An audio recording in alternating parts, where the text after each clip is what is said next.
Hello, my dears. Put your tasks aside for a moment. I want to tell a story that will help you look at your loved ones in a new light. Write in the comments where you're watching us from. We wish you a pleasant listening experience.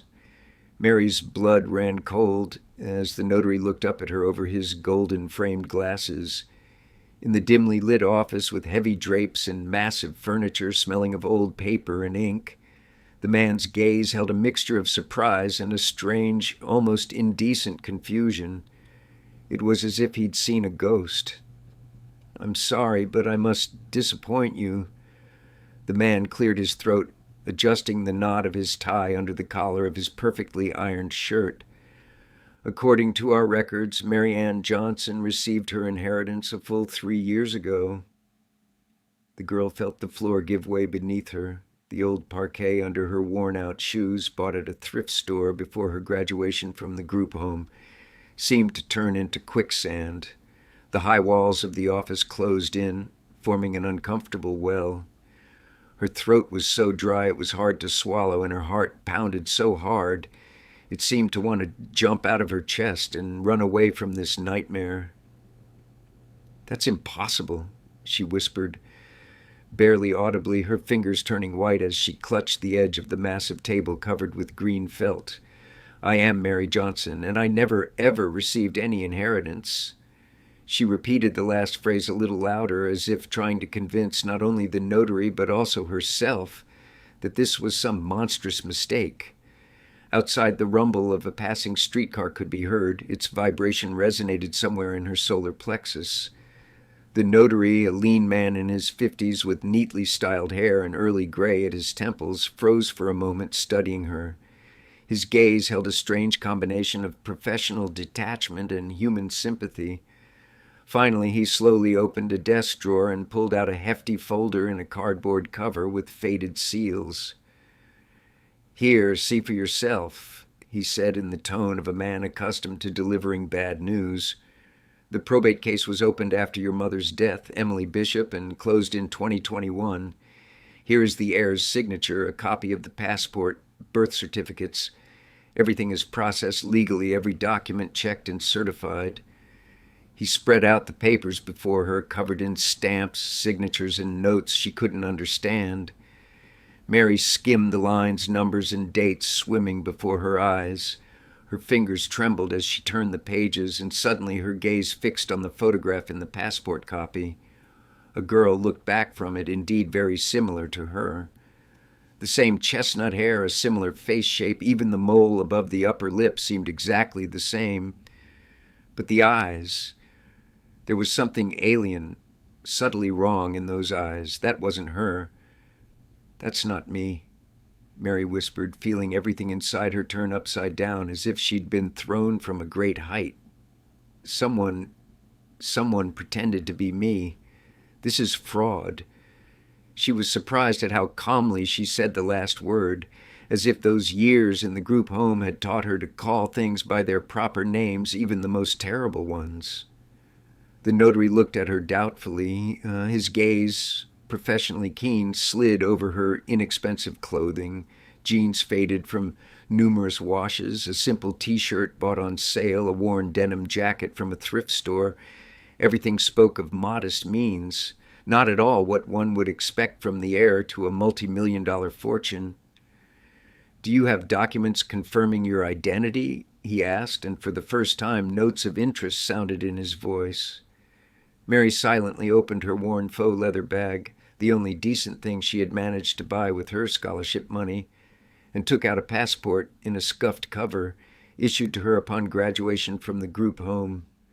She remembered how proud she had been of this document, how she had tremblingly examined her photograph, for the first time feeling like a full-fledged adult, not just a ward. She handed the passport to the notary. He studied the document carefully, comparing the photograph with the face of the girl sitting before him several times. He flipped through the pages, checking the seals and stamps, and looked at Mary again. Now his gaze held something new, a mixture of professional wariness and human curiosity. "The situation is indeed strange," he finally said, returning her passport. I won't hide it, this looks very much like fraud, but it's up to law enforcement to sort this out, not me. What? What was in the inheritance? Mary felt a lump rise in her throat and blood began to pulse in her temples. She had known before that her mother was a wealthy woman, the owner of the Elena chain of bakeries, but she had never thought about specific sums. The notary opened the folder again and turned several pages, stopping at documents with a detailed inventory of the property.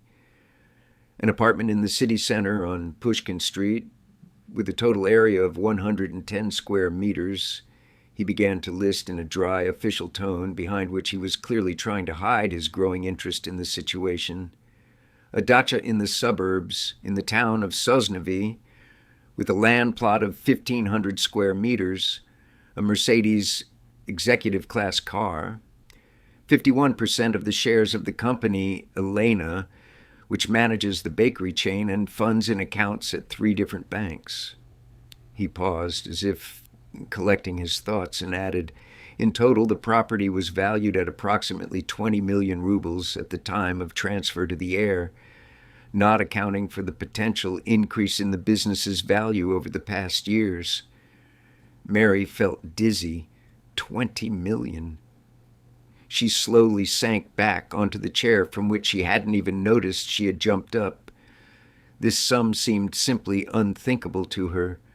For the past 3 years at the group home, she had barely made ends meet, wore hand-me-downs, worked evenings mopping floors at a nearby supermarket, and saved on everything to scrape together at least something by graduation. The 5,000 rubles she had gathered with such difficulty seemed like a treasure to her.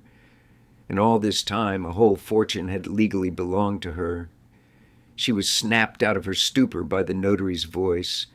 I must note that if you really are Mary Johnson and fraud has occurred, you should contact the police immediately. Such cases are extremely complex, but who was the executor? Mary interrupted him, suddenly feeling she already knew the answer. Who handled the inheritance paperwork? Gideon Sawyer, your mother's second husband, the notary replied, checking the documents.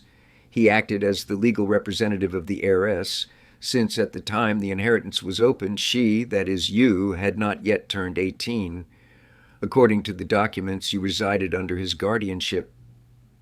Ryan. At the mention of that name, her stepfather's face surfaced in Mary's memory, a well-groomed face with a neatly trimmed beard, a contemptuous smile, and cold blue eyes like shards of ice. Those eyes seemed to bore right through her in the last days of her mom's life. Memories washed over her in a wave, throwing her back 6 years when her life had begun to fall apart.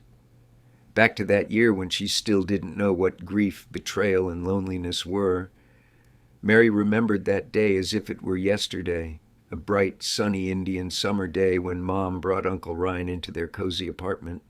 Meet him, Mary. This is Ryan Petrovich, my friend, Mom had said then with a strange expression on her face, a mixture of embarrassment and determination. A tall, stately man with an attentive gaze and courteous manners extended his hand. Very nice to meet you. Mary, your mom has told me a lot about you.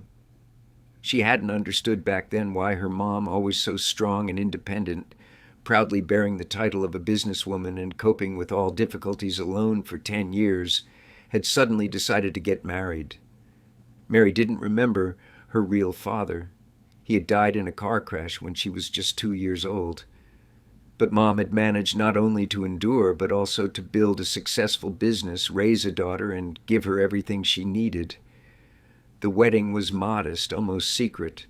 Just a few of Mom's close friends, a couple of business partners, and Mary as the only bridesmaid. Then came Ryan's move into their apartment, his things in the closets, his razor in the bathroom, the smell of his cologne permeating everything, and his constant presence, which Mary couldn't escape. Back then, at 12 years old, she was just jealous, thinking that Mom was paying too much attention to her new husband. But gradually something else appeared in their relationship. Tension, a certain falseness that Mary felt but couldn't explain. And then Mom started losing weight rapidly, terribly, unnaturally. Pains, weakness, and constant fatigue appeared. Pancreatic cancer, stage 4. The diagnosis sounded like a death sentence.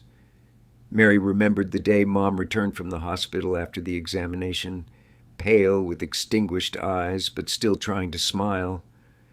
"It's nothing serious, Mary, just a little sick. I'll get better soon," she said. And Ryan stood nearby, his hand on her shoulder, and his gaze held something strange that Mary couldn't define at the time. Only later, when Mom was already in the hospital, emaciated from chemotherapy, having lost her hair and half her weight but still trying to hold on, did Mary begin to guess Mom hadn't gotten married out of sudden love. She had already known about her illness and was afraid of leaving her daughter alone without a protector and support in this world. So she had decided to marry a man she had known for only a few months, but who seemed reliable, solid, capable of taking care of a teenage girl. How bitterly she had been mistaken in her choice. Mary still remembered that conversation she had accidentally overheard in the hospital corridor a few days before Mom's death. Ryan was talking to someone on the phone, not suspecting that his stepdaughter was standing around the corner. "Yeah, she's really bad. Has 3 or 4 days left, no more. Yeah, everything's going according to plan. The papers are ready. Don't worry, I'll arrange everything. I'll dump the girl in a group home. She won't be any trouble. Yeah, I'm the legal husband now. I have every right to manage the inheritance until she comes of age. Well, we'll see then. Maybe we'll even go abroad. Who's going to look for her there?" Those words had scalded Mary like boiling water. She couldn't believe that the man Mom had chosen as her protector was actually just a cold-blooded predator waiting for the victim to breathe her last. Mary shuddered, returning from her memories to reality. The notary was saying something, but his words came as if through cotton wool. Finally, she forced herself to focus. "Contacting the prosecutor's office is a serious crime," the man was saying, tapping his pencil on the table. "I can provide copies of all documents for the investigation, but only upon an official request. Tell me," Mary swallowed the lump in her throat, "did this imposter come here in person? Did you see her?" The notary thought, rubbing his chin. "No, I didn't personally meet the heiress. My colleague Henry Anderson handled this case, but he, unfortunately, retired 3 months ago. All documents were processed through your stepfather's official representative. The law allows this when it comes to minor heirs." Mary nodded. Ryan had thought of everything.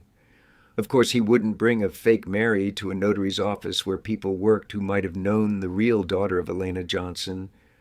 The risk would be too great. "What should I do?" she asked, feeling a strange emptiness inside. "Where should I go?" "To the police, of course."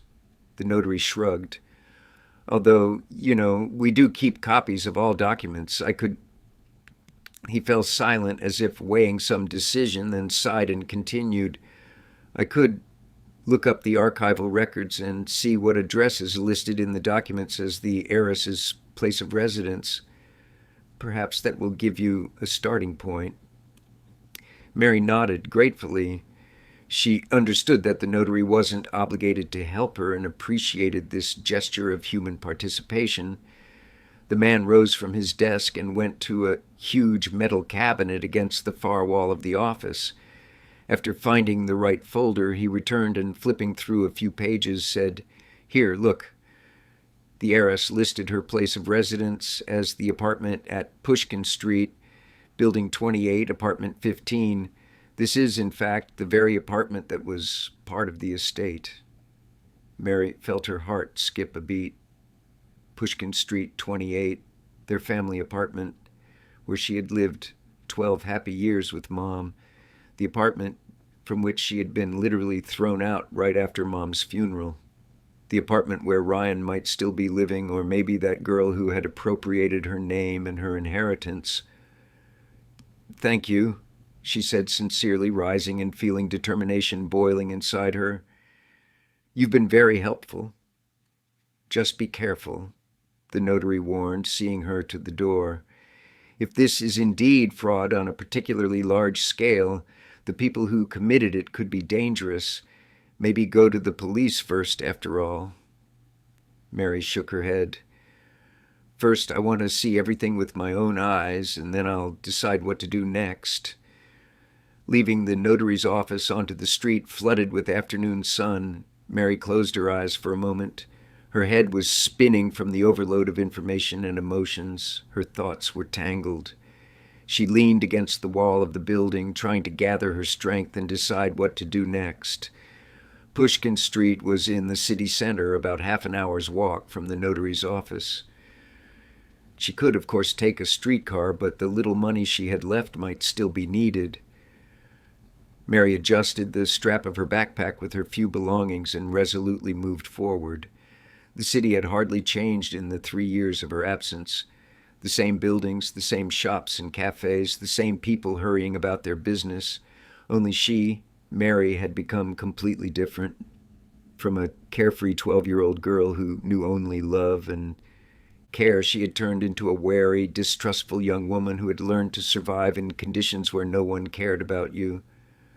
The group home had been a school of life for her, cruel but effective. The first months were the hardest. Accustomed to home comfort, maternal affection, and attention, she found herself in a world where completely different laws reigned. The older ones bullied the younger ones, the strong pushed around the weak, and the caregivers turned a blind eye until the situation got out of control. Mary remembered her first night at the group home. A huge dormitory for 12 people, squeaky metal beds with sunken mattresses, the dim light of a nightlight, and the smell of bleach ingrained in the walls. She lay there, covering her head with a worn blanket, and cried silently, remembering Mom and that cozy world that remained forever in the past. Morning brought new trials. Half-asleep, sullen teenage girls looked at the new girl with distrust. Some smirked, some openly mocked her homely clothes and confused appearance. They whispered, not particularly hiding their hostility, "The princess has arrived, rich girl, Mommy's little girl," they whispered, not particularly hiding their hostility. By the end of the first week, Mary was left without a single intact item.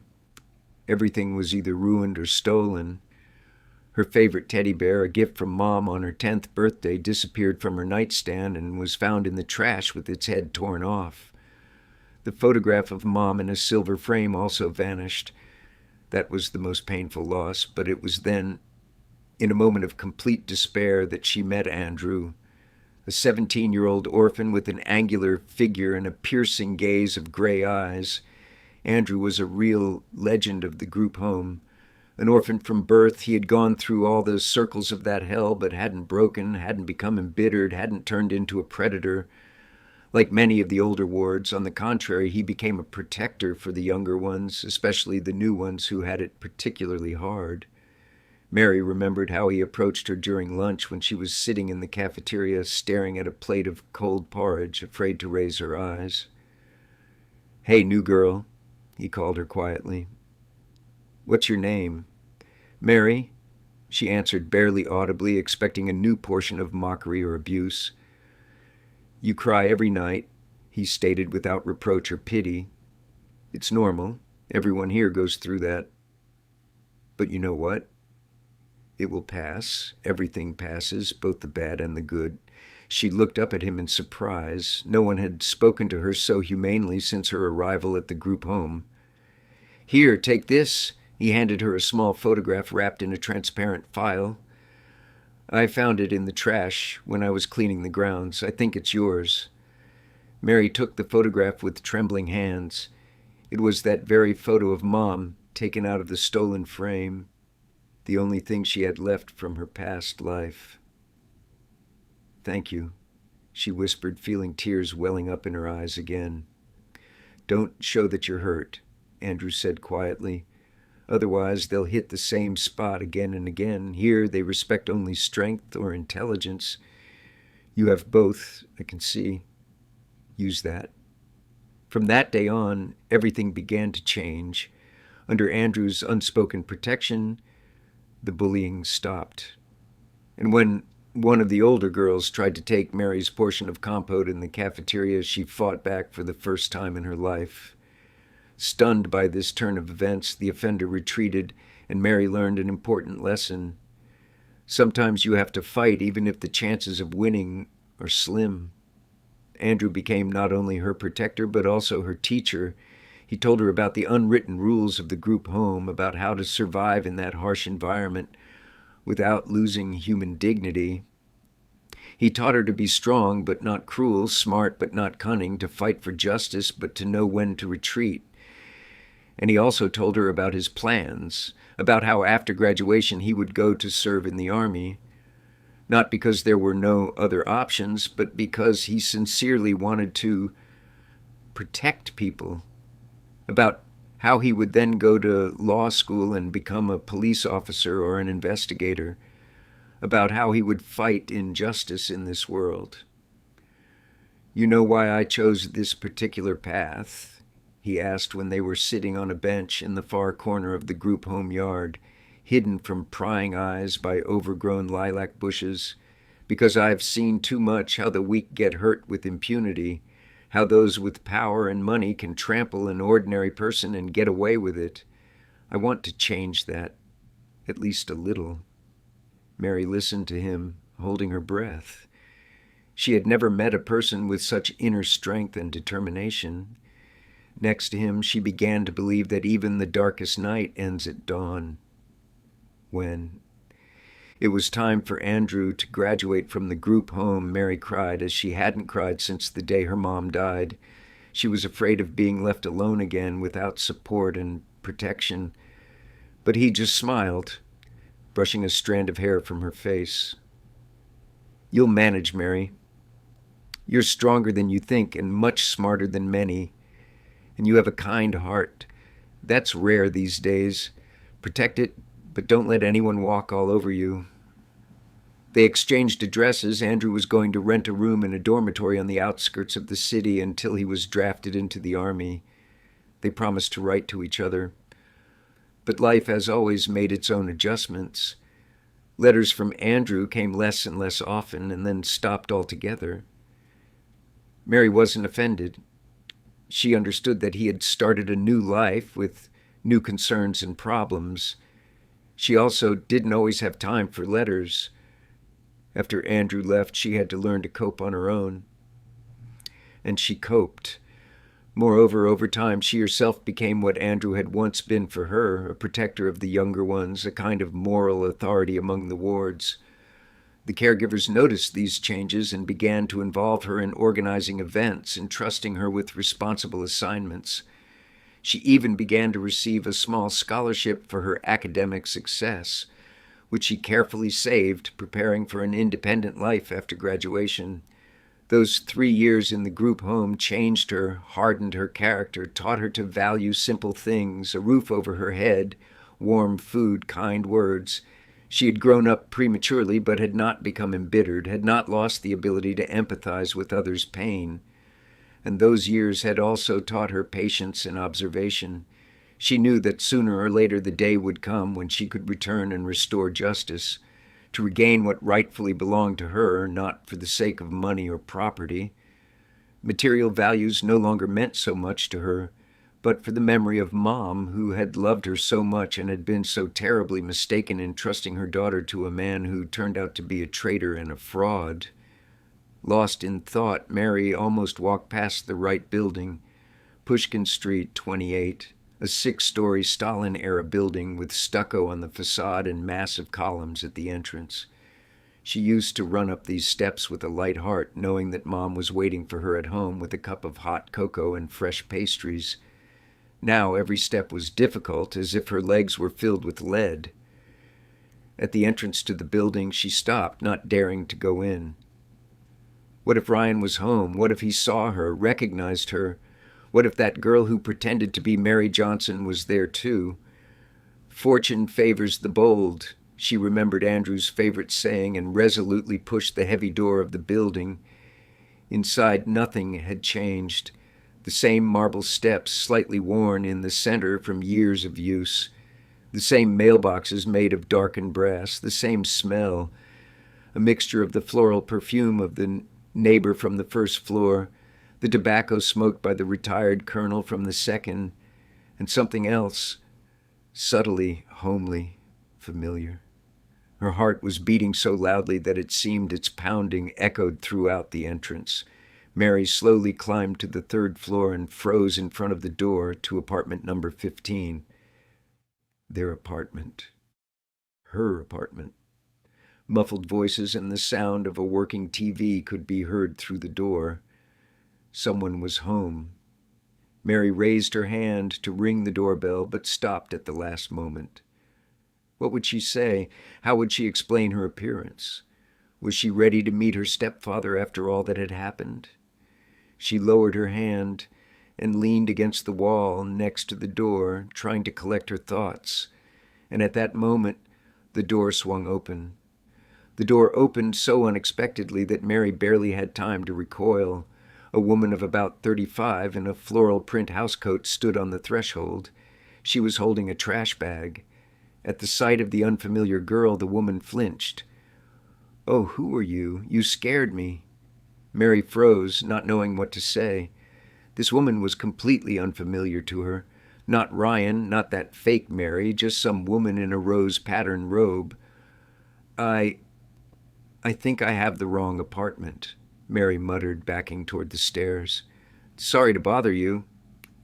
The woman squinted suspiciously. "Are you looking for someone? Maybe I can help."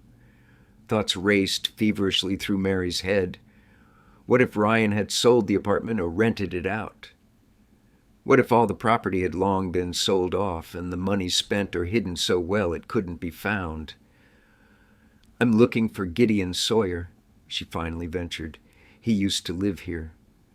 The woman's face changed. Her lips pursed, her eyes narrowed even more. "Right, that realtor? Her?" Voice clearly held dislike. "He's not here, and thank God. We bought this apartment from him 3 years ago. Haven't seen him since." "Do you know where he moved to?" Desperation crept into Mary's voice. The woman softened, looking at the upset girl. "No, sweetie, I have no idea, and honestly, I don't want to know. He practically cheated us with this apartment. Promised everything was in perfect condition, but the pipes were rotten, the wiring was a mess, the floors creak so much the downstairs neighbors complain. The repairs cost a fortune." Mary felt a lump rise in her throat. Their family apartment, where Mom had so carefully created a cozy home where every item was chosen with love, had fallen into disrepair in just 3 years. "And you? Have you lived here long?" she asked, not knowing why. "Almost 3 years," the woman replied, looking at Mary with increasing curiosity. "And who are you, actually? Why do you need Wright?"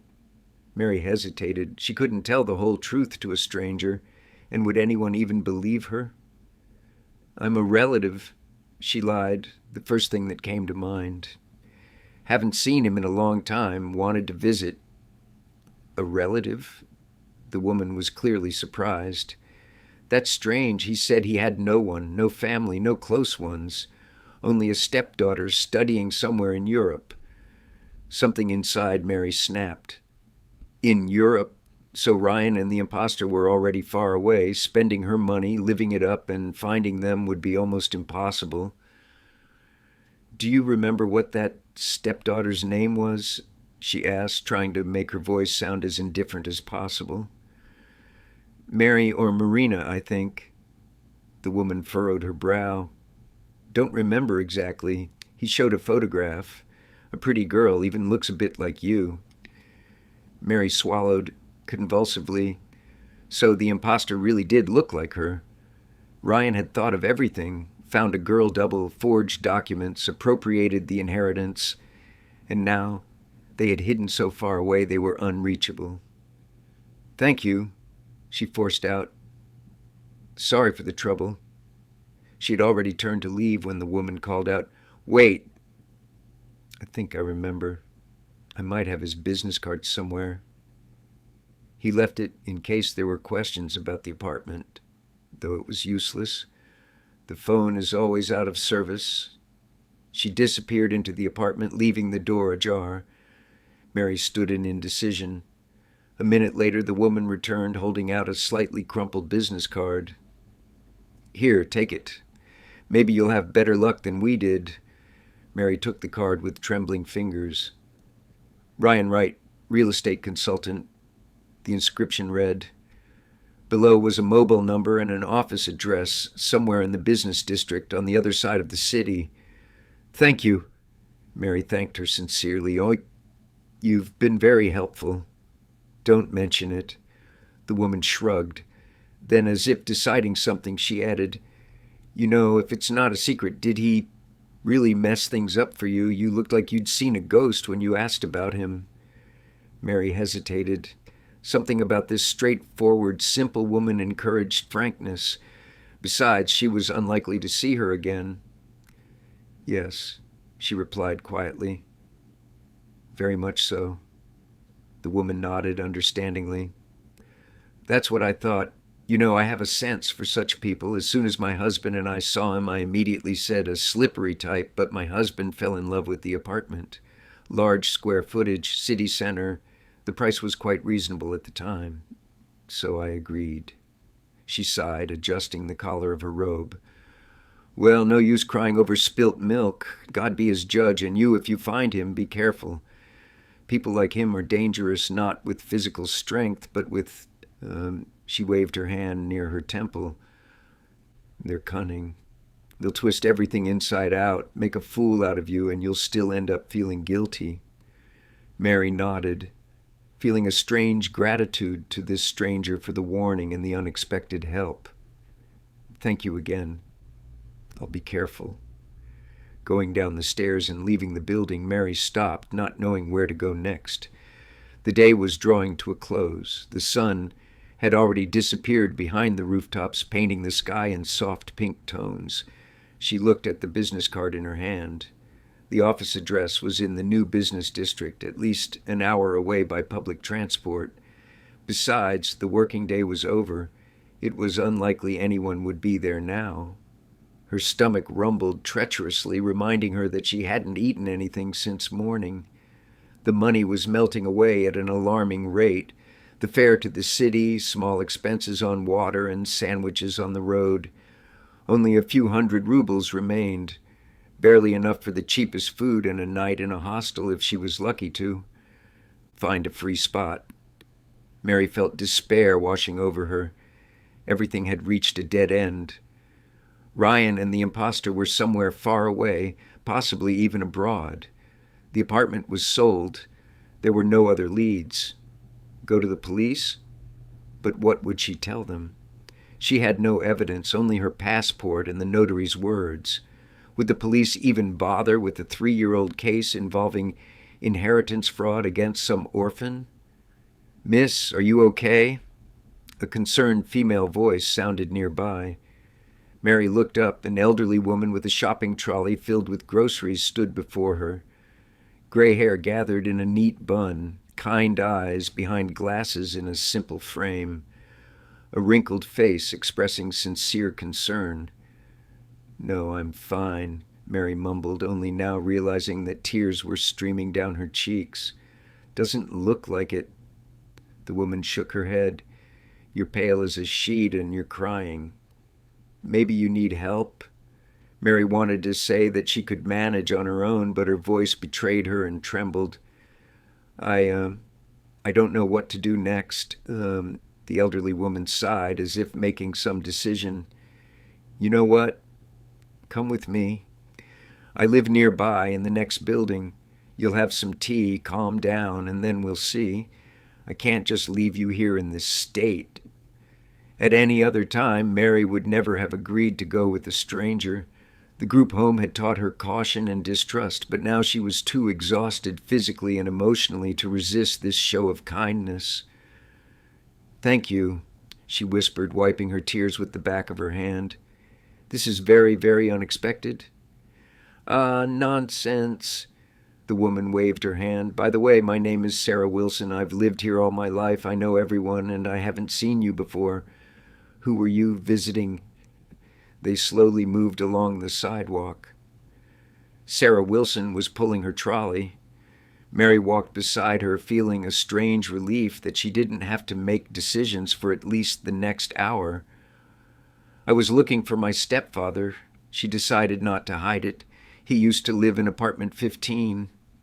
At the Sokolovs. Sarah Wilson perked up. But new tenants have been there for about 3 years now.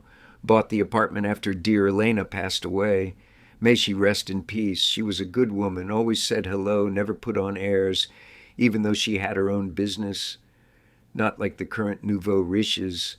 They walk past as if you're empty space. Mary stumbled upon hearing her mom's name. You knew my mom? Sarah Wilson stopped, peering intently at the girl's face. Wait a minute. Are you Mary? Amelia's daughter? Mary nodded, feeling a lump rise in her throat again. Good heavens, girl. The elderly woman clasped her hands. But everyone lost you. After the funeral, your stepfather said he sent you to study at some prestigious school abroad. Then there were rumors that you were in Europe at university. Where have you been all these years? In a group home, Mary replied quietly. Ryan sent me to a group home right after Mom's funeral, and he pulled off a scam with the inheritance. Found some girl who looked like me, forged documents, and took everything Mom left for me. Sarah Wilson gasped, pressing her palm to her mouth. What is this world coming to?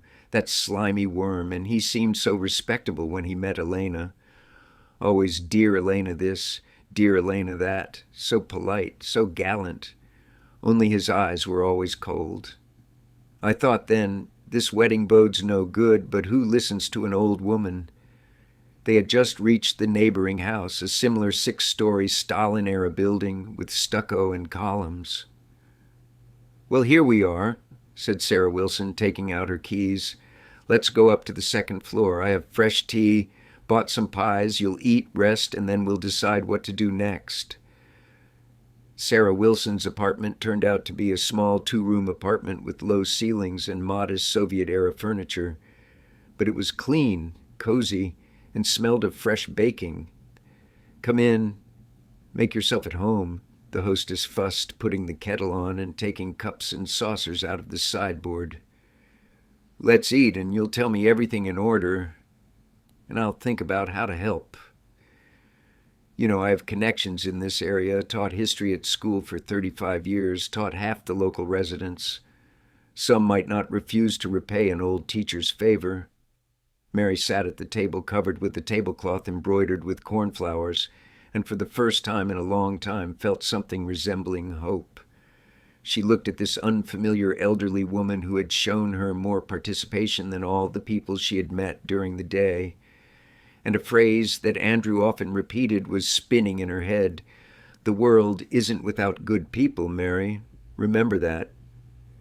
Thank you, Sarah Wilson, she said sincerely. I don't know how I deserve such kindness. Nonsense. The woman waved her off, placing cups of steaming tea and a plate of pies on the table. What kindness? Ordinary humanity. Your dear Elena helped me once when I was in the hospital after a stroke. Sent pastries from her bakery every day, said sweet things are good for the brain. She joked like that, but the main thing is she visited me when my family couldn't. Saturday talked, read books, so I'm just repaying a debt. Mary felt tears welling up in her eyes again, but not from despair, but from a warm feeling spreading inside her. The memory of Mom lived not only in her heart, but also in the hearts of other people, and that memory was bright.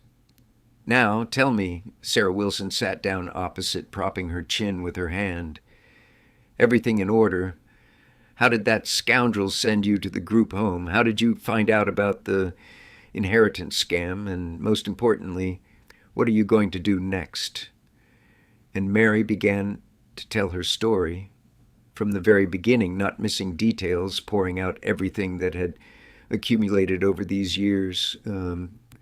Sarah Wilson listened silently without interrupting, only sometimes shaking her head or quietly gasping at particularly dramatic moments.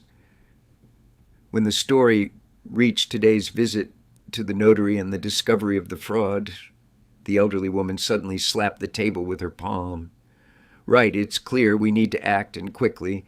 Now I'll call Theodore Kensington. He's my former student, works in the prosecutor's office now. I'll describe the situation, ask him to see you tomorrow without an appointment, and you'll stay the night with me. The sofa in the living room is quite comfortable. I sometimes sleep there myself when I watch series late. Mary didn't know what to say. Everything was happening so fast that she could barely keep up with events. Sarah Wilson, I don't know how to thank you. Here we go again, the woman interrupted her. No thanks. You eat the pies while they're warm. I'll go make the call.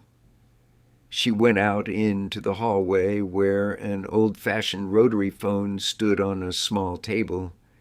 Mary heard Sarah Wilson dialing the number, greeting someone by their first name and patronymic, and then beginning to tell the story, occasionally lowering her voice to a whisper as if afraid that Mary might hear something that would upset her.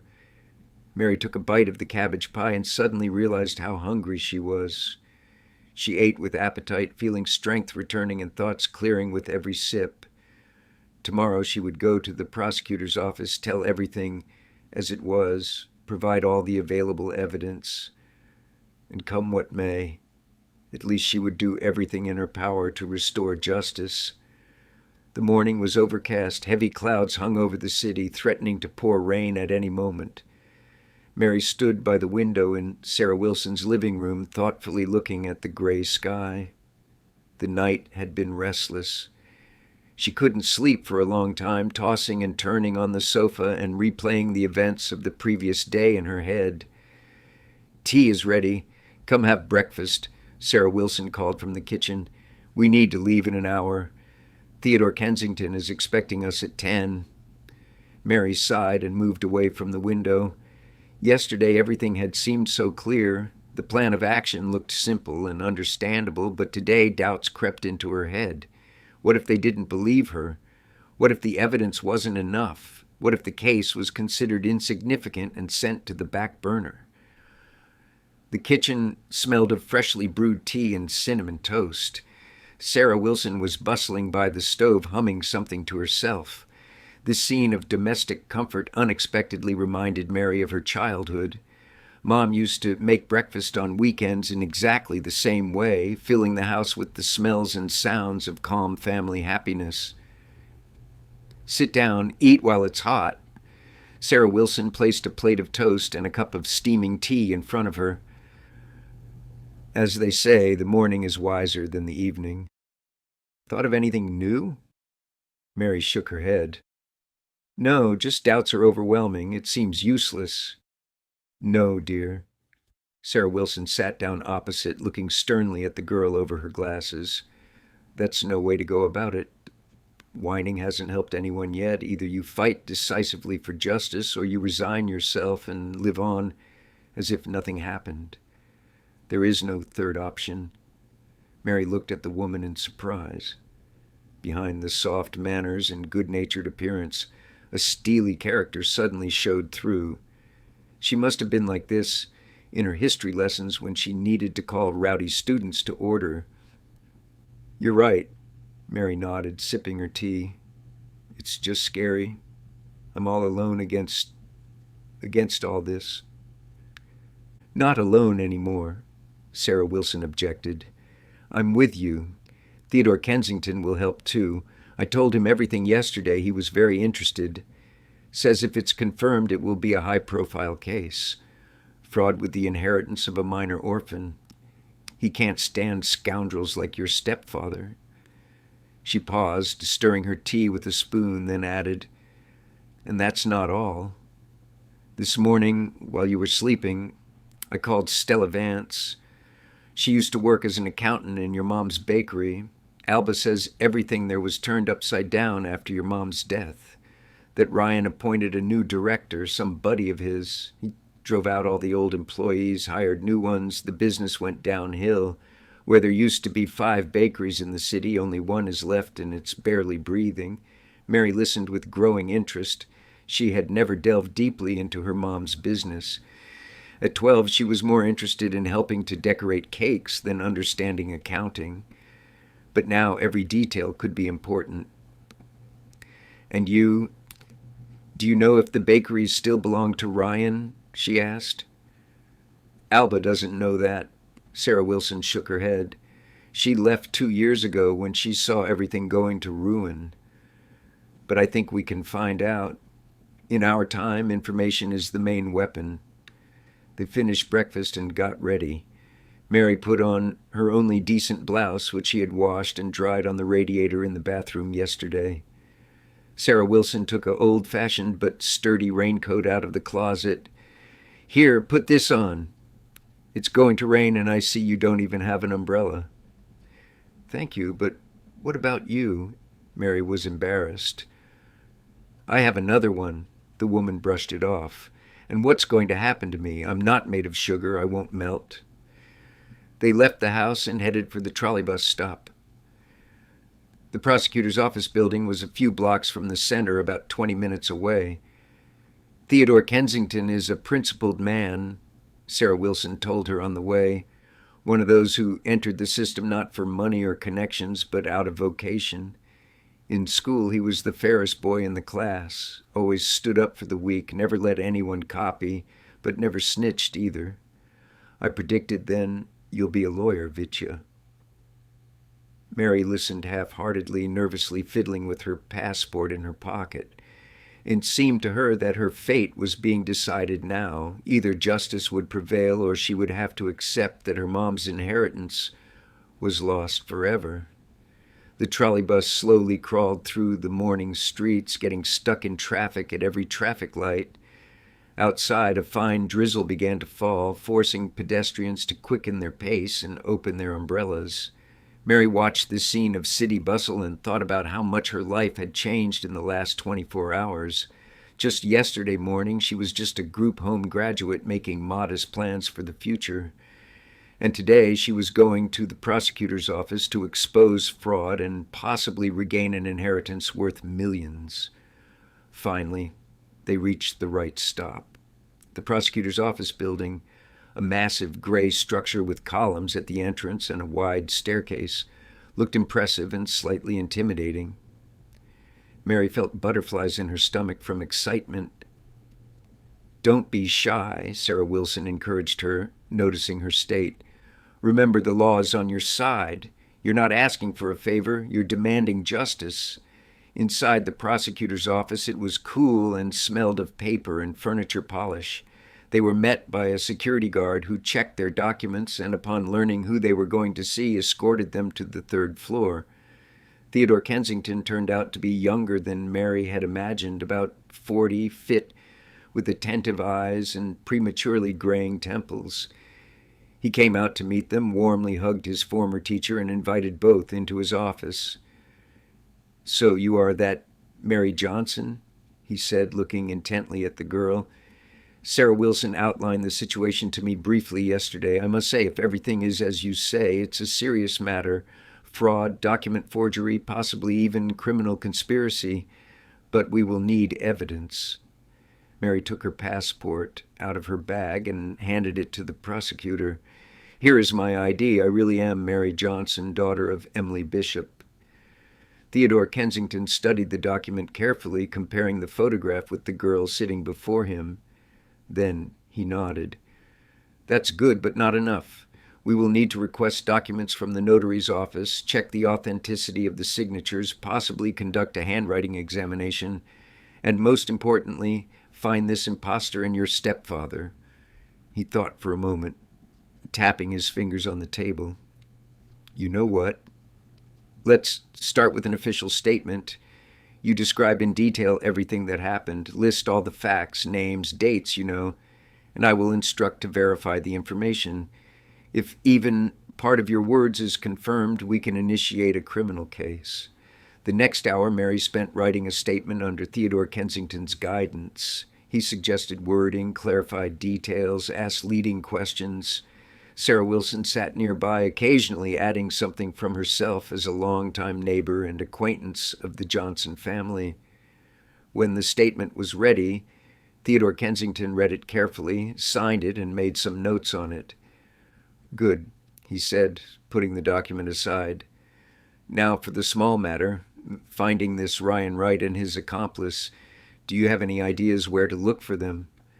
Mary took the business card from her pocket that the woman from their former apartment had given her yesterday.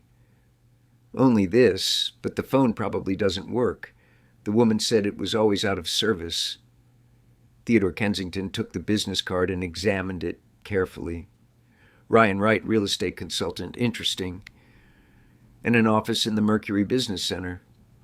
Well, that's already a lead. I'll send my officers there to check if he still works there. "And what if he went abroad?" Mary asked anxiously. "That woman said he mentioned some studies in Europe." "That's not a problem these days," the prosecutor replied confidently. "If a criminal case is initiated, he will be put on the international wanted list. Of course, it will take time, but sooner or later justice will prevail." He paused, then added more softly, "But I want you to understand, even if we find your stepfather and prove his guilt, it's unlikely that we will be able to return the entire inheritance in its original form. The apartment was sold to third parties who most likely did not know about the fraud. They are bona fide purchasers and the law is on their side. The same may apply to other property. But you can file a civil claim for compensation after the verdict in the criminal case." Mary nodded. Honestly, she was no longer thinking about money or property. It was much more important to achieve justice, to make Ryan answer for everything he had done, for those 3 years she had spent in the group home instead of living a normal life. "I understand," she said. "I don't need millions. I just want him to answer for his actions." Theodore Kensington looked at the girl with approval. That's the right attitude. "By the way, about the practical side, where are you living now? Do you have means of subsistence?" Mary hesitated. She hadn't really thought about that. All her savings, a measly 5,000 rubles, were melting away every day. In a week or two, she would be penniless. "She'll stay with me for now," Sarah Wilson stated decisively, noticing the girl's confusion. "There's enough room, and we'll see then." "That's a temporary solution," the prosecutor nodded. "But we need to think about something more permanent. You are of legal age. You have the right to social housing as an orphan. I can help speed up the process." He made a note in his notebook, then looked at his watch. "Unfortunately, I have a meeting in 15 minutes, but we'll stay in touch. Here is my business card with my work and mobile numbers. Call anytime if new information appears or questions arise." They said goodbye, and Theodore Kensington saw them to the elevator. "Don't worry, Mary," he said in parting. "We'll figure it all out. I don't leave such cases unattended." Leaving the prosecutor's office building, Mary felt a strange lightness, as if the huge burden she had been carrying all these years had suddenly become a little lighter. Not gone completely, but more manageable. "Well, feeling better?" Sarah Wilson asked when they got on the trolley bus heading back to the center. "Yes," Mary nodded, "although I understand this is only the beginning of a long road." "A difficult road," the woman agreed. "But any journey begins with the first step, and you've taken it." The trolley bus slowly crawled along the rain-wet streets. Mary looked out the window at the passing houses, people under umbrellas, shop windows. The city, which had seemed alien and hostile to her just yesterday, looked different today. Islands of warmth and hope had appeared in it. Sarah Wilson's apartment, Theodore Kensington's office, even that notary's office where this story had begun. "Sarah Wilson," she suddenly asked, turning to her companion, "do you believe that we will find Ryan? That justice will prevail?" The elderly woman looked thoughtfully at the girl. "You know, in my life I've seen all sorts of things. I've seen good people suffer and bad people thrive. I've seen lives destroyed because of someone's meanness or indifference. But you know what I've understood in my 70 years? Sooner or later, everything comes full circle. Everyone gets what they deserve. Sometimes it takes years, sometimes decades, but justice exists. and in your case, I'm sure it will prevail." Mary gratefully squeezed the hand of her unexpected patroness. Outside, the sun had just broken through the clouds, and its rays played in the puddles, turning an ordinary city street into a picture full of light and hope. "You know what we'll do now?" Sarah Wilson said suddenly, decisively. "Let's go to your mom's bakery. Alba said a couple of people from the old staff still work there. Maybe they know or have heard something about Ryan." Mary perked up. "Do you think that's a good idea?" "I'm sure," the woman nodded. "The more threads we pull, the faster we'll unravel this tangle, and besides, it will be good for you to see your mom's business. Maybe someday it will be yours again." This thought had never occurred to Mary before. Reviving her mom's business, continuing her work, it seemed almost impossible, and yet there was something right about this idea, as if it were meant to be. "Yes," she said decisively. "Let's go there. I want to see Mom's bakery." The Elena Bakery was located on the outskirts of the city in a small 2-story red brick building. The once bright sign with an elegant logo now looked faded, and in the yard, where neat vans with the inscription "Sweets from Elena" used to be parked, only a couple of battered trucks were now visible. Mary stopped at the gate, examining the familiar building from childhood. She'd been here with Mom dozens of times, helped decorate cakes, tasted new recipes, simply watched the pastry chefs work. It always smelled of vanilla and cinnamon, soft music played, and the employees, many of whom had worked for Mom for years, greeted her with smiles and inevitable treats. "Well, ready?" Sarah Wilson asked, noticing how the girl froze at the entrance. "I don't know," Mary admitted honestly. "I'm afraid to see what he turned Mom's business into." "That's exactly why we came," Sarah Wilson gently pushed her, "to find out the truth, whatever it may be." They passed through the checkpoint, where instead of the familiar security guard, Uncle Michael, a good-natured pensioner who treated Mary to lollipops, a sullen young man sat staring at his phone. He didn't even look up when they entered. Inside, the bakery had changed too. The walls, which used to be painted a warm peach color and decorated with photographs of the pastry chef's best work, were now just white with patches of knocked-off plaster in places. The floor, always perfectly clean, was now dirty in places, and most importantly, that smell of fresh baking that Mary remembered from childhood was gone. "Where to?" Sarah Wilson asked, looking around. "The administrative building, I suppose," Mary answered uncertainly. "The director or someone from management should be there." They went up to the second floor where the administration offices used to be. Mary remembered how Mom took her to her spacious, bright office with large windows overlooking the park. There were always fresh flowers there, and a huge photograph of Mary in a beautiful frame hung on the wall. Now a simple director sign hung on the door of Mom's former office. Mary knocked hesitantly. "Come in," a male voice sounded. Behind the massive oak desk that Mary remembered from Mom's time sat an overweight man in his 50s with a receding hairline and a displeased expression on his face. Seeing the visitors, he frowned even more. Who are you? What do you want?" "Hello," Sarah Wilson began politely. "We would like to talk to someone who worked here under Emily Bishop." The man leaned back in his chair, looking at them suspiciously. "Why?" "You see," Sarah Wilson nodded toward Mary. "This is Mary Johnson, daughter of Elena Dmitrievna. She would like to learn about her mom's bakery." The director visibly tensed. His gaze darted to Mary and quickly returned to Sarah Wilson. "Daughter?" "As far as I know, Elena Dmitrievna's daughter is studying somewhere in Europe or has already graduated. I've never seen her, but heard from our owner." "Owner?" Mary asked. "Do you mean Ryan Wright?" The man frowned. "No, Wright has had nothing to do with the bakery for a long time.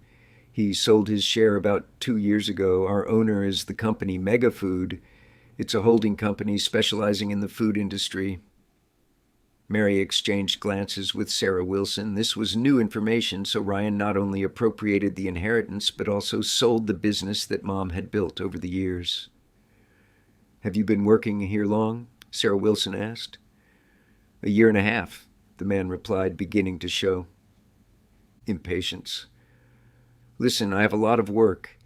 If you're not here on business, then we would like to talk to some of the old employees," Mary interrupted him. "Is there anyone left from the time when my mom ran the bakery?" The director sighed. "Emma Blackwood in accounting has been here since the foundation, and James Taylor, our chief technologist, is also an old-timer. But I don't understand why you need this. And anyway, how do I know you're really Sokolova's daughter?" Mary took her passport out of her bag and handed it to him. "Here, you can check." The man reluctantly took the document, skimmed through it, and returned it. Okay, suppose, but what do you want from us? The enterprise has legally changed owners. All documents are in order. If you have any claims, contact the Megafood head office." "We have no claims against you or Megafood," Sarah Wilson explained calmly. "The fact is that Ryan Wright committed fraud. He sent Mary to a group home after her mother's death and arranged the inheritance for an imposter. The prosecutor's office is now handling this."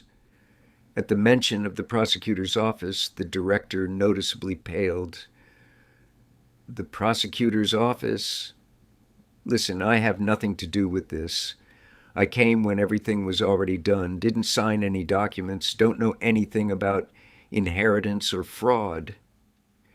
"We're not accusing you," Sarah Wilson reassured him. "Just let us talk to Emma Blackwood and James Taylor. And if possible, let us look at the documents about the sale of the bakery to Megafood." The director nervously drummed his fingers on the table, clearly weighing the options. Finally, he pressed a button on the intercom. "Irina, ask Emma Blackwood from accounting to come to me and call James Taylor. Have him come too." A few minutes later, the door opened and an elderly woman with neat gray hair and attentive eyes behind glasses entered the office. Seeing Mary, she stopped mid-step and brought her hand to her mouth. "Good heavens, Mary, is that really you?" Mary didn't immediately recognize Aunt Maria, Mom's chief accountant and longtime friend. She had aged greatly over the years, had become gaunt, and a kind of hidden sadness appeared in her eyes. But it was definitely her, Aunt Maria. Mary stepped forward and the woman hugged her tightly, pressing her to herself. "My girl, where have you been? We were told you were sent to study abroad." Aunt Maria moved back, peering into Mary's face. "We tried to find out the address, wanted to write to you, but Ryan refused to give it. Said you asked not to be disturbed, that you were starting a new life." "He was lying," Mary said quietly. "He sent me to a group home on the other side of the city and arranged the inheritance for some imposter who looked like me." Emma Blackwood gasped, sinking into the nearest chair. "Good Lord, how awful. I felt something was wrong, but who would have thought?" At that moment, a tall, thin man with a neat beard entered the office. James Taylor, the chief technologist of the bakery and one of the first employees Mom hired when it opened. "You called for me?" he began and stopped short, seeing the company. Mary Johnson." The next half hour passed in stormy explanations. Mary briefly told her story, omitting the most painful details. Aunt Maria started crying several times. James Taylor frowned and shook his head, and the director sat looking as if he wished he could fall through the floor. "So that girl who came here with Ryan after Elena's death was an imposter?" Aunt Maria shook her head. "And I was surprised why you had changed so much. Why you didn't ask about your favorite pastries, why you didn't greet the employees you knew from childhood." "Did you see her?" Mary perked up. "What did she look like?" "Very similar to you," James Taylor replied thoughtfully. "Same chestnut hair, similar facial features, but different eyes. And her manner was completely different from yours. You were always so open, friendly, but this one was somehow arrogant, cold. She came here only a couple of times," Aunt Maria added. "Ryan introduced her as Mary Johnson, said she was now co-owner of the bakery and would be involved in the business, but then something changed and they didn't show up anymore. And then came the notice of the sale of the bakery. James Taylor picked up. New owner, the company Megafood. We were told the course was changing. There would be optimization cuts. In general, the collapse began. Out of 5 bakeries, only 1 is left. Out of 3 production lines, only 1 is working. The assortment was reduced by 80%. Now we make only basic cakes and pastries, no sophistication, no proprietary recipes. And what happened to the recipes? Mary asked, remembering how Mom was proud of her. Unique developments, especially the famous Elena cake with raspberry souffle and chocolate glaze. Most are lost, the technologist replied bitterly. The new management wasn't interested in them. For them, uniqueness isn't important. Standardization and cost reduction are. I saved something in my personal notes, but it's a drop in the bucket. Mary felt a lump rise in her throat. Mom's business, her legacy, what she had been so proud of, had turned into an ordinary enterprise stamping out cheap cakes. And the documents about the sale of the bakery have been preserved? Sarah Wilson asked, returning the conversation to practical matters.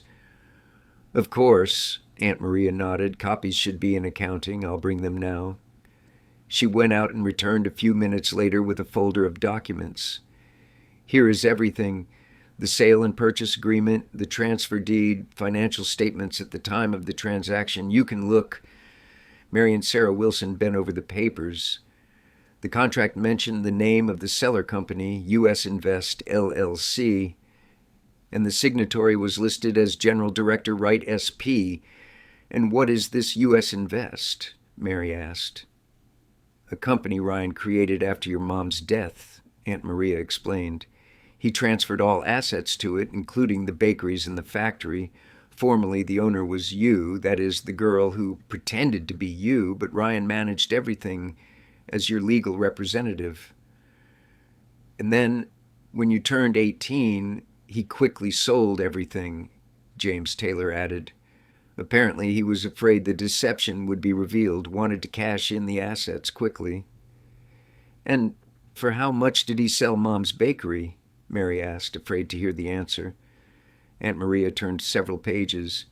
According to the documents, for 12 million rubles, but the real value was much higher. At the time of sale, the bakery was valued at least 25 to 30 million, considering the equipment, real estate, trademark, and customer base. So he sold it cheap too, Sarah Wilson shook her head. Apparently, he was in a hurry. And what about the business as a whole? Mary asked. Mom said her bakery chain brought in good income. Before Elena Dmitrievna's death, the annual turnover was about 50 million rubles. Net profit about 10 million, Aunt Maria replied with the precision of a professional accountant. Under Ryan, the indicators began to fall. He didn't understand the specifics of the business, made wrong decisions, alienated clients. By the time of sale, profit had fallen 3 times. Mary shook her head. Everything Mom had built over the years, created with such love and care, had been destroyed in just 3 years of incompetent management. Can we make copies of these documents? Sarah Wilson asked. They may be useful for the investigation. Of course, Aunt Maria nodded. I'll arrange for everything to be copied. She went out, and silence fell in the office. The director, who had been sitting silently all this time, listening attentively to the conversation, suddenly spoke. Listen, if what you're saying is true, if the bakery was sold as a result of fraud, what will happen to us, to the enterprise? I don't know, Mary answered honestly. I don't understand yet what will happen next, but it's unlikely that the deal with Megafood will be declared invalid. They are bona fide purchasers. They didn't know about the fraud. You're not planning to buy back the bakery? The director asked cautiously. Mary raised her eyebrows in surprise. I don't have that kind of money, and I don't know if I could handle management. Actually, that's not such a crazy idea, James Taylor said thoughtfully.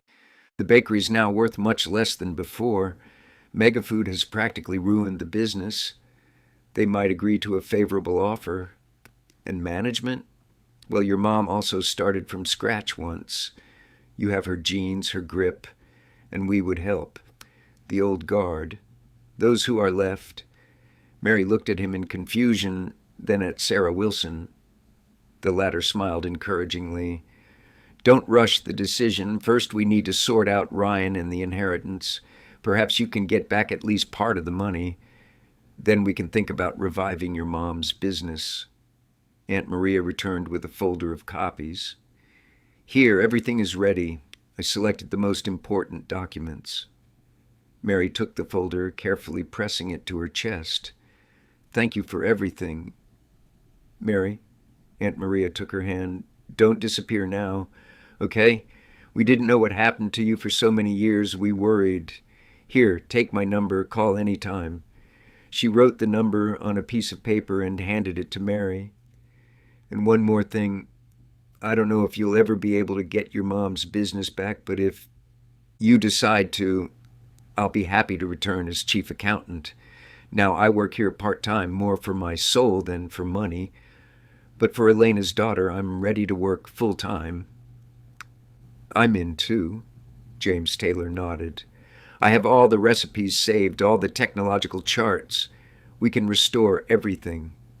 Mary felt tears welling up in her eyes. These people who had worked with Mom loved her, still remained loyal to her, and were now ready to support her daughter. Thank you, she whispered. I'll think about it. Really. They said goodbye and left the office. On the way out, Aunt Maria showed Mary the bakery, what was left of it. Most of the lines were idle. Only a few people were working in the workshops instead of dozens as before. But even in such a neglected state, the bakery evoked a strange feeling in Mary, as if she had returned home after a long absence. You know, what I dreamed of as a child, she said to Sarah Wilson as they were leaving the gate. To work with Mom, create new recipes, come up with cake designs, develop the business. It seemed to me the most wonderful thing possible to continue the family business. And now? Sarah Wilson asked quietly. Now I don't know, Mary answered honestly. So much has happened, so much still needs to be done. But somewhere deep inside, that dream is still alive.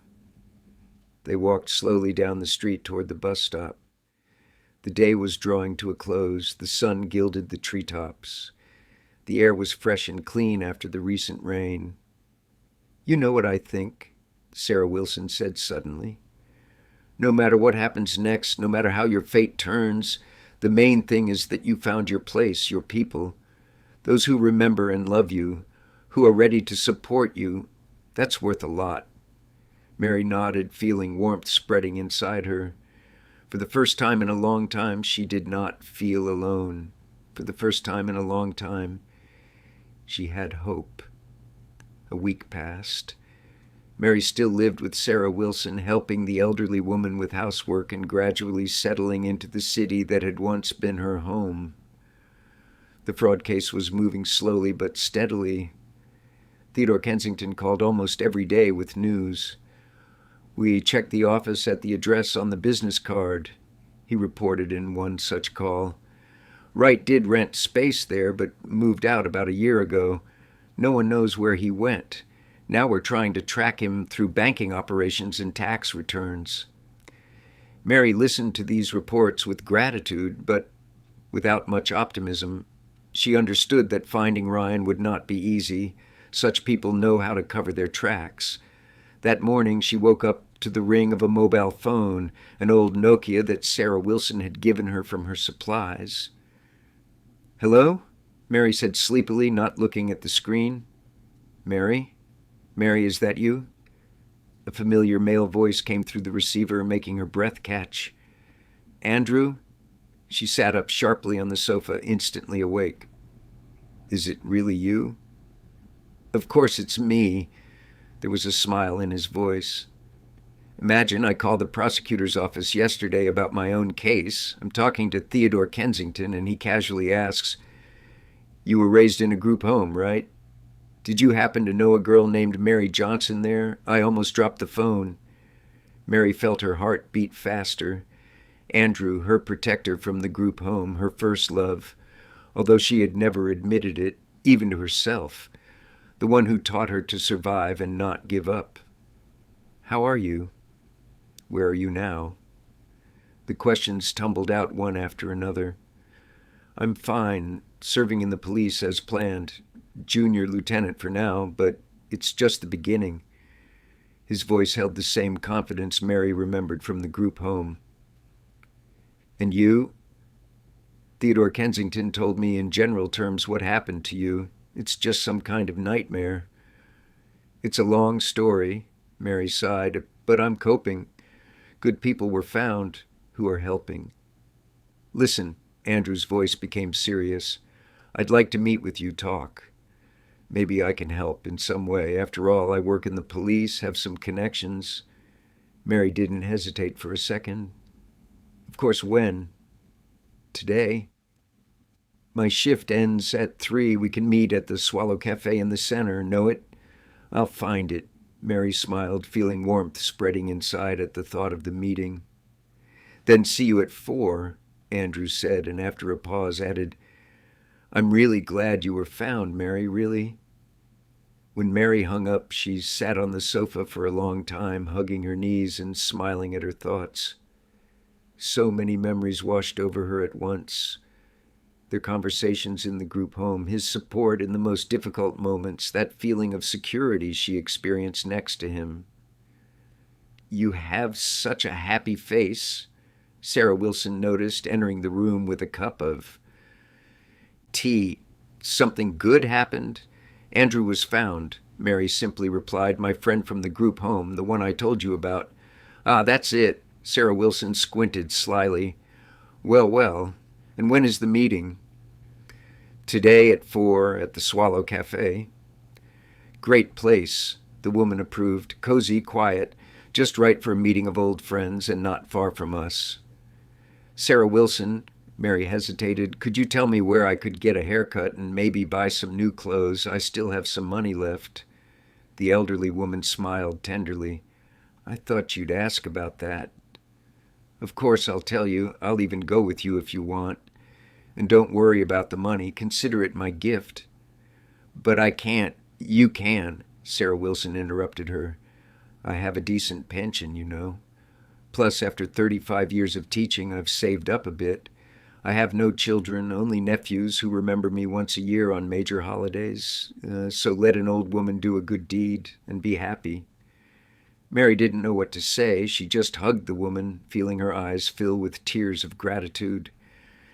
The next few hours passed in pleasant chores. Sarah Wilson took Mary to a hairdresser she had known since Soviet times. An elderly master, Olivia Garcia, worked magic on Mary's hair, turning tangled strands into a stylish haircut with soft waves framing her face. "What beautiful hair," she exclaimed, "thick with a natural shine. Why hide such wealth?" Then they went to a small clothing store where Sarah Wilson was friends with the saleswoman. There, Mary chose a simple but elegant blue dress and a light cardigan. "Blue suits you very well," Sarah Wilson approved. "It emphasizes your eye color." By 3 o'clock in the afternoon, Mary was completely transformed.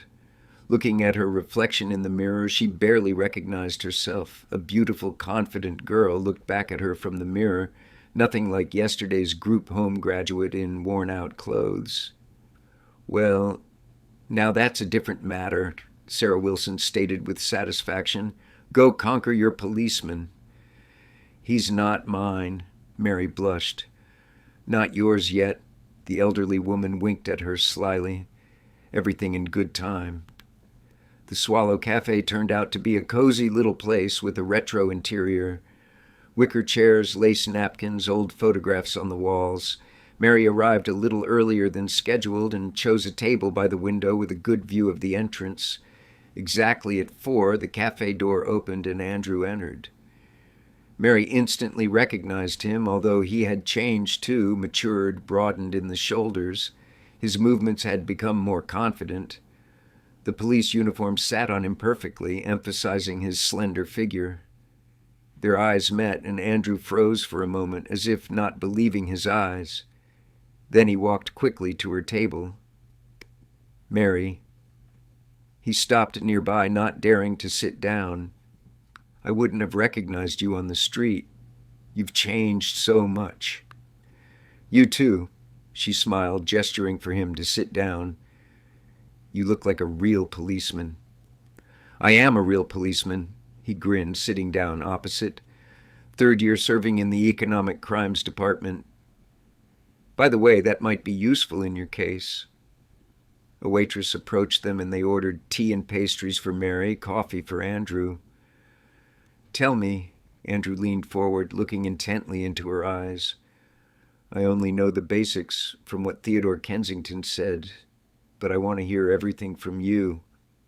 And Mary began to tell him about how after Mom's death her stepfather sent her to a group home, about the years spent there, about returning to her hometown, and the truth about the inheritance fraud that had been revealed.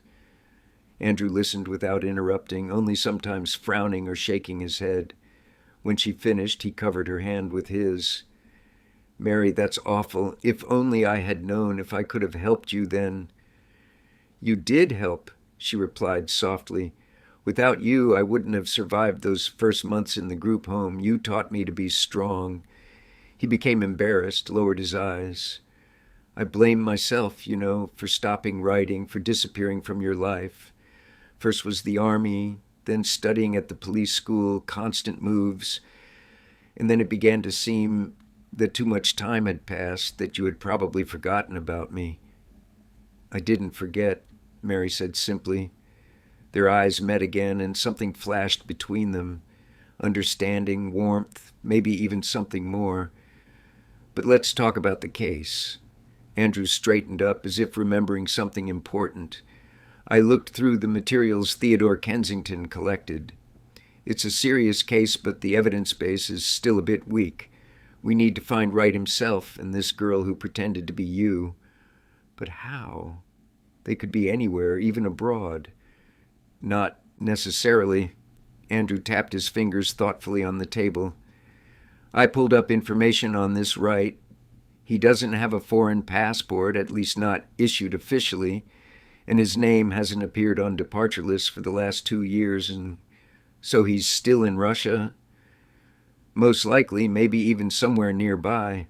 Such people usually think the best way to hide is to stay in sight, just change the environment." Andrew took a sip of coffee and continued. "There's something else interesting. I checked the company U.S. Invest through which Wright sold the bakery. It still exists, although it's listed as inactive. And you know what? The legal entity registry has a registration address, some apartment in a new building on the outskirts of the city. Do you think he could be there?" "Unlikely, but it's a lead. We can check who owns the apartment, who is registered there, ask the neighbors. Sometimes such checks yield unexpected results." Mary listened to him with growing interest. Andrew was clearly in his element, unraveling a complex case, analyzing, building their versions, just like in childhood when he helped the group home residents find missing things and figure out who was to blame for various pranks. "And I also think we should look for this girl who pretended to be you," Andrew continued. "Do you have her photograph, at least a copy from the documents?" "Only the one in the notary's file, but he didn't give me a copy, only showed it."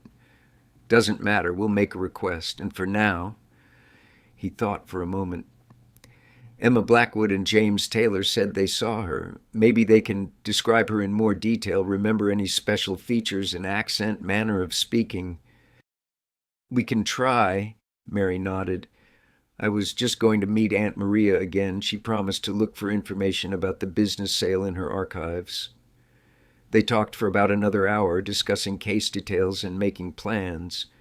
Mary was amazed at how methodically and professionally Andrew approached the investigation. This was no longer that dreamy teenager from the group home, but a real policeman with an analytical mind and practical experience. You know, he said when they were about to leave, I would like to officially join this case. I'll talk to Theodore Kensington. Maybe we can organize joint work between the prosecutor's office and the police. Are you really ready to do this? Mary asked hopefully. You must have a lot of your own work. Ready, he simply replied, looking her straight in the eyes. I couldn't help you then, but I will help now, I promise. Leaving the cafe, they walked slowly along the evening streets. The sun was already setting, painting the sky in soft pink tones. Passers-by hurried about their business, but Mary and Andrew seemed to fall out of this hustle and bustle, immersed in their own world of memories and new hopes. Remember how we sat on the roof of the group home and looked at the stars? Andrew suddenly asked. You kept saying you wanted to become a pastry chef like your mom, and I laughed and called you a sweet tooth. I remember, Mary smiled. Did you already know then that you would be a policeman? You said you wanted to make the world better and fairer. And I still want to, he said seriously, although reality turned out to be more complicated than I imagined. It's not always possible to achieve justice. Not always the bad guys get what they deserve, but I try. They reached an intersection where their paths diverged. Andrew needed to go to the police staff dormitory, Mary back to Sarah Wilson.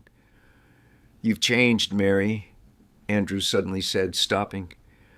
Grown up, become even more beautiful, but something in you remains the same, something bright.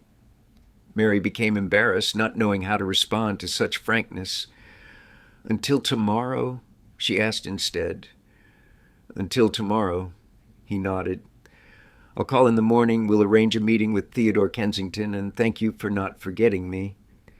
He lightly touched her hand, a fleeting touch that sent a slight shiver through Mary's body. Then he turned and walked away, glancing back occasionally. Mary watched him go, feeling a strange mixture of emotions, joy from the meeting, hope for justice, and something else she couldn't yet name, something warm and tender that began to awaken in her heart. She returned home with a light soul and shining eyes. Sarah Wilson, seeing her like this, just smiled and shook her head. Well, I told you. Eyes like stars. Did the meeting go well? Very well, Mary replied, sitting on the edge of the sofa. Sarah Wilson, it seems we have hope of finding Ryan. Andrew, he's a policeman now, found a lead, some address associated with the company through which Ryan sold Mom's bakery. You see? The elderly woman nodded with satisfaction. I always said you can't escape fate. That scoundrel will get what he deserves. And you deserve happiness, girl. And it seems it's already starting to knock on your door. Mary didn't ask what Sarah Wilson meant. She herself felt that her life, which had seemed hopeless until recently, was beginning to change. New opportunities, new paths, new feelings were appearing. And somewhere deep in her soul, the almost extinguished dream of reviving her mom's business of a bakery that would make the most delicious cakes in the city was rekindling, of continuing the family tradition. Now this dream no longer seemed so unattainable, especially if there were those nearby who were ready to support and help. The next few days flew by for Mary like one moment. Events developed rapidly, as if someone invisible had decided to speed up the passage of time, bringing the denouement closer. Andrew, as promised, officially joined the investigation. Together with Theodore Kensington, they developed a plan of action and immediately began to implement it. The first item was to check the address associated with the company U.S. Invest. It turned out to be an apartment in a new elite building on the outskirts of the city. The apartment was registered to a certain Leah Huxley. Neighbors said a young woman lived there, always elegantly dressed, who rarely appeared and almost never communicated with anyone. She had not been seen for the last 2 months. The second lead was more productive. Through bank transfers, they managed to find out that large sums were transferred to an account in the name of the same Leah Huxley from the company U.S. Invest. And most importantly, they found her photograph in the database of a modeling agency where she had worked several years ago, Mary, looking at the photograph on the computer screen in Theodore Kensington's office, felt her legs give way. The girl in the photograph was indeed very similar to her. The same hair color, similar facial features, only the eyes were different, cold, calculating. "So this is her," Mary whispered. "This is the one who lived my life for 3 years." "Now we need to find her and write," Andrew said, printing out the photograph. "Theodore Kensington has already issued a search order." The next few days were filled with tense waiting. Mary continued to live with Sarah Wilson, helping her with the housework and gradually getting used to her new life. In the evenings, Andrew came to visit, and they sat for a long time in the kitchen drinking tea and discussing the progress of the investigation. Sometimes Mary allowed herself to forget about the inheritance, about the fraud, and simply enjoyed these moments of peace and the growing feeling that connected her with Andrew. It was something light, tender, giving strength and hope. A week later, the long-awaited call came. Theodore Kensington's voice sounded excited and triumphant. "We found them! Or rather, we found her. Leah Huxley flew to Dubai 2 months ago. And guess who was with her? Our friend Ryan Wright." Mary's heart skipped a beat. "Dubai? So they really are far away." "Not for long," the prosecutor replied confidently. "We have already sent all the documents to Interpol. The UAE authorities are cooperating in such matters. I think they will be extradited soon." The next few weeks were filled with paperwork and waiting. Mary gave detailed testimony, participated in identifications, and gradually got used to the idea that justice was indeed close. During this time, her relationship with Andrew grew stronger. They spent almost all their free time together, walking in the park, going to the movies, or simply sitting in a cafe and talking for hours. Mary felt that she was gradually returning to that normal life that had been taken from her 3 years ago. Finally, the day of the court hearing arrived. Mary, accompanied by Andrew and Sarah Wilson, entered the courtroom with a sinking heart. On the bench of the accused sat Ryan Wright and Leah Huxley. Ryan looked older, his face haggard, but his eyes still retained their former coldness. Alina, on the contrary, seemed frightened and confused. She avoided looking in Mary's direction. The trial lasted several hours. The prosecution presented overwhelming evidence: forged documents, testimony from the notary, bank records, and even recordings of conversations between Ryan and Alina provided by one of the former business partners. When the judge announced the verdict, 8 years in a strict regime colony for Ryan Wright and 5 years probation for Leah Huxley, Mary felt no triumph, only relief. It was over. Finally over. After the trial, the long process of returning the inheritance began. Although the apartment and the bakery could not be returned, Mary received significant financial compensation. With this money, she was able to fulfill her old dream to open her own small bakery named after her mother, Elena. Aunt Maria became her chief accountant, and James Taylor, the chief technologist. Andrew helped with the organizational aspects, and Sarah Wilson became a permanent taster and the soul of the new enterprise. A year later, Mary stood on the threshold of her bakery, looking at the sign with the familiar name. Inside, everything was ready for the grand opening. The smell of fresh pastries filled the air, and the employees, many of whom were former workers from her mother's bakery, were fussing around in anticipation of the first visitors. Andrew came up behind her and wrapped his arms around her waist. "Nervous?" "A little," she admitted, leaning back against him. "But it's a good nervousness." "You'll succeed," he said confidently. "I know you will." They were interrupted by the arrival of guests: Sarah Wilson, Theodore Kensington, Aunt Maria, James Taylor, and many others who had supported Mary in the most difficult time. The grand opening was a success. The bakery was filled with guests, laughter, and the smell of coffee and fresh pastries. Mary, standing behind the counter and serving customers, felt incredible happiness. She had not only regained justice, but also found her place in life, her calling, and people dear to her.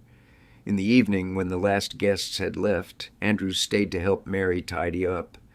They were sitting at a table in the empty hall, drinking tea and eating the remains of the celebration cake. "You know," Mary said, looking at him, "if someone had told me a year ago that all this would happen, I wouldn't have believed it. It seemed like my life was over." "But it was just beginning," Andrew smiled, taking her hand. "And you know what? I think this is just the beginning."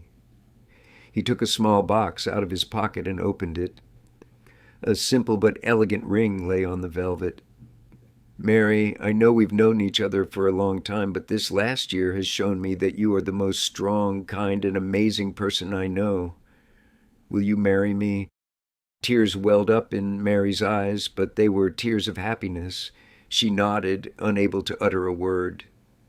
"Yes," she finally whispered. "Yes, of course."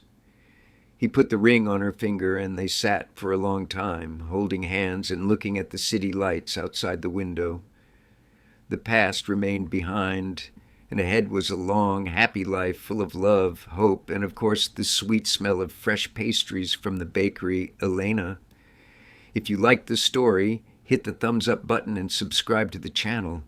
This motivates us to create new and interesting stories every day. Don't miss the new video that you will see right now on the main screen. All the best and be happy.